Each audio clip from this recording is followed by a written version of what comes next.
Coucou. Let's talk. Arrête de faire un clin d'œil, Solveig. Qui est-ce que tu essaies de draguer? Vous. Bienvenue à tous sur la chaîne Let's Talk GL Drama. Aujourd'hui, j'ai envie de me concentrer sur une scène bien précise d'un GL. Et aujourd'hui, nous allons nous concentrer sur... roulement de tambour, évidemment de Loyal Pin, la scène de la voiture de l'épisode 12. Cette fameuse scène du coup dont j'ai parlé dans ma vidéo précédente sur les GL Awards. Si vous n'avez pas vu cette vidéo, je vous invite à aller la voir. Comme j'explique dans cette vidéo, c'est une scène qui m'a beaucoup plu, qui m'a beaucoup surtout surprise. Je m'y attendais pas. Je vous avoue qu'à ce moment-là, je ne m'attendais pas forcément à une scène d'amour. Et rétrospectivement, je me dis qu'en vrai, comme il y a des scènes d'amour à peu près toutes les 10 secondes dans cette série, j'aurais dû m'y attendre. Mais en tout cas, je ne m'attendais pas à cette proposition de réalisation, cette proposition d'intention dans cette scène particulièrement, à travers du coup une scène d'amour. Je trouve que c'est une scène qui est très... qui porte vraiment l'ADN, et c'est ce que je vais expliquer. Du coup, c'est ce que j'ai envie d'expliquer à travers cette analyse filmique. C'est vraiment une scène qui porte l'ADN du couple, a fortiori du couple à ce moment de la série. Donc pour moi, c'est une scène très puissante qui vaut vraiment le coup qu'on s'y attarde. Donc sans plus tarder, rentrons dans l'analyse et surtout rentrons dans la voiture.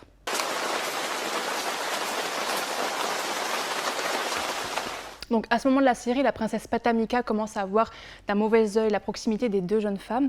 Elle suspecte plus, et pour prévenir du coup ce qu'elle craint, car elle-même l'a déjà expérimenté, Patamika décide donc de fiancer sa nièce à Kunkwa. Donc Kunpin doit passer plus de temps avec son futur mari et a donc été envoyé faire une course en sa compagnie dans l'optique de trouver, je crois, un cadeau pour sa future mère, sa future belle-mère. Annie, ne supportant plus d'être séparée de celle qu'elle aime, décide de rejoindre Pin au magasin et la kidnappe, avec la facilité de ceux dont la victime consent et désire. Afin de se dérober à la vue du fiancé et conduit, Annie et Pin se cachent dans une voiture alors qu'un orage éclate. Comment elles arrivent à carjacker la voiture? À qui est cette voiture? Personne ne sait. Commence alors l'un des moments les plus marquants de la série. Non seulement pour son intensité émotionnelle, mais aussi pour la finesse de sa mise en scène. Comme je l'ai dit du coup dans l'introduction, c'est vraiment une scène d'amour qui dépeint avec poésie et sobriété tout ce que ça signifie de s'aimer quand on est Annie et Pin. D'un point de vue de la mise en scène, le réalisateur propose une scène profondément intime, soumise à l'attention scopique d'une foule environnante en refusant le huis clos intégral. À intervalles réguliers, il coupe du cockpit étroit de la voiture à des blancs larges de la rue, où les passants, surpris par l'orage, tentent de se défaire de l'insidieuse pluie. Alors évidemment, ces coupes ne sont pas de simples respirations visuelles, elles construisent 4 niveaux de lecture à la scène. À l'intérieur, des plans serrés, une focale courte, une profondeur de champ réduite. Chaque micro-mouvement, un souffle, une main qui tremble, qui agrippe, un regard, devient monumental. Et à l'extérieur, donc, des plans larges, une caméra presque fixe sur des passants, telle une multitude de potentiels témoins, aveuglés par les aléas d'une trivialité saisonnière. Le monde continue dans sa plus grande banalité. Dans l'habitacle, le montage ralentit. À l'extérieur, il accélère. Les plans s'enchaînent rapidement, ne se focalisant sur personne en particulier, mais plutôt sur un effet de nombre. L'intérieur du véhicule nous donne alors à voir un temps suspendu, le leur. Puis, nous revenons au temps du monde. La rupture entre l'intérieur et l'extérieur est donc pas que physique, elle est temporelle. Annie et Pin évoluent à leur propre rythme. Les vitres ruisselantes fonctionnent comme un miroir semi-transparent. Le regard du spectateur est invité à plusieurs reprises dans l'habitacle, pénétrant la barrière de l'intime qui semble inaccessible à la foule. Pourtant, à plusieurs reprises aussi, ce regard est rejeté à l'extérieur du véhicule, observant derrière les vitres celles qui deviennent des silhouettes floues, irréelles. De manière quasi méta, la mise en scène renforce une limite auprès du spectateur. Si la foule est inconsciente de l'existence de cet amour qui se dérobe alors entièrement à ses yeux, nous, spectateurs, nous le connaissons, nous le soutenons. Mais pour autant, il n'est pas le nôtre. À travers l'ajout d'un second cadre, donc les vitres de la voiture, la mise en scène crée une distance qui nous révèle que cet amour n'existe pas que pour nos yeux. Paradoxalement, le regard du spectateur n'est pas ici ce qui justifie ce qui se déroule à l'image. Cet amour existe pour lui-même.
la voiture, la pluie étouffe l'espace intérieur. Chaque impact résonne comme un battement de cœur. La musique, elle, est intense, montante. Une voix féminine quasi plaignante, gémissante, cogne contre les parois de la voiture et illustre un désir fort et confiné. À l'extérieur de la voiture, la bande-son se fait plus discrète, osant à peine. Seul l'instrumental de la musique reste, plus douce, plus évanescente, tel d'une certaine manière un écho qui résonne au loin. Le battement de la pluie a disparu, les interactions des passants sont inaudibles. L'extérieur est définitivement fait de présence-absence. En dehors de l'intimité, plus rien n'existe vraiment. The Loyal Pin propose ici bien plus qu'un simple moment romantique. C'est une mise en scène symbolique de ce qui constitue l'amour d'Anine et Pin. Un amour qui opère dans une intimité débordante. Un amour si fort qu'il se rend invisible pour continuer d'exister. Un amour qui ne rayonne pas aux yeux du monde, mais qui résonne. Ce qui rend cette scène, à mon avis, si puissante, ce n'est pas seulement le désir, mais c'est surtout la pudeur. Le cadre est clos, mais l'émotion submerge. Alors non, il ne s'agit pas d'une scène d'amour spectaculaire, c'est un geste de confiance, d'abandon. Finalement, cette scène annonce le dénouement du couple qui décidera de vivre intensément son amour, caché du monde. C'est important, c'est monumental, le disions-nous. Mais cela n'a pas besoin de l'être pour tout le monde, juste pour elle. Et c'est suffisant. Voilà, nous sommes arrivés à la fin de ma petite analyse. J'ai conscience que cette vidéo va être, je pense, beaucoup plus courte que les autres. Mais voilà, j'avais envie de traduire en analyse ce ressenti, cette émotion que j'avais eue au sortir du visionnage de cette scène, qui m'avait à la fois beaucoup touchée et vraiment surprise. Et c'est pour ça que je l'aimais, parce que vraiment je ne m'y attendais pas. La réalisation était vraiment bluffante et je crois que c'est pour moi la scène d'amour la mieux réalisée, que ce soit de toute la série de Loyal Pin, ou que ce soit d'ailleurs, je pense, de tous les JL dramas que j'ai pu regarder jusque-là.